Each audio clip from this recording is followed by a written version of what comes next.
Irritable bowel syndrome or IBS is a very common condition that several people suffer on daily basis. Now most of the time conventional doctors have no reason that why you developed IBS. But now new research suggests that thyroid dysfunction can be the reason of your IBS. And this is what we are going to talk about today. Hi, I'm Dr. Anshul Gupta. I help people reverse their thyroid diseases by making personalized functional medicine plan. So what is IBS? IBS or irritable bowel syndrome is basically a diagnosis that is given for several people when the conventional doctors do not know what is wrong with them. So the typical symptoms of IBS is that people will suffer from constipation or diarrhea or alternating constipation or diarrhea. Then there are other symptoms of bloating, stomach cramping, stomach pain, feeling tired all the time. All of these symptoms are a collection of what we call as IBS. Now for several decades, medical fraternity has been confused of why people are suffering from IBS. What is the underlying problem?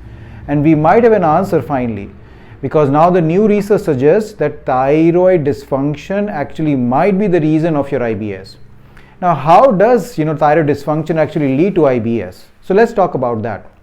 So thyroid, which is a gland which is located in your neck, produces this thyroid hormone. Now this thyroid hormone is a magical hormone. It is responsible for a whole bunch of things, or functioning in your body. One of the most important function of thyroid hormone is that it helps with proper gut functioning, and that is the reason then when people have thyroid dysfunction of hypothyroidism, Hashimoto's, Graves' disease, or even hyperthyroidism, that can actually lead to IBS problems. So let's talk about how does thyroid dysfunction lead to IBS. So the first thing which thyroid hormone is responsible for is basically your gut motility. Now what that means? So when you eat food, the food goes from your mouth to your food pipe, which is called esophagus. Then it goes to your stomach. Then it goes to your small intestine and then to your large intestine. Now if you will see, there is no pump which is moving this food from all the way to your mouth to your large intestine. So we have a gastrointestinal movement which is called peristalsis.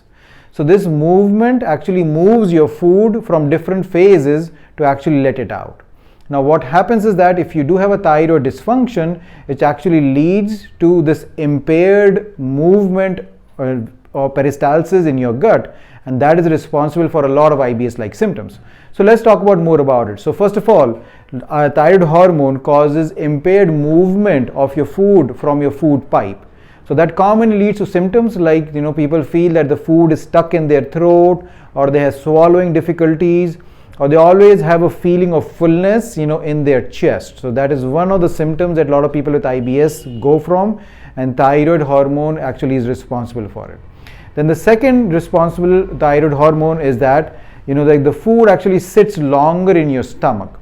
So when the food sits longer in your stomach, it actually starts rotting in the stomach, and that happens, it leads to what we call as acid reflux or GERD.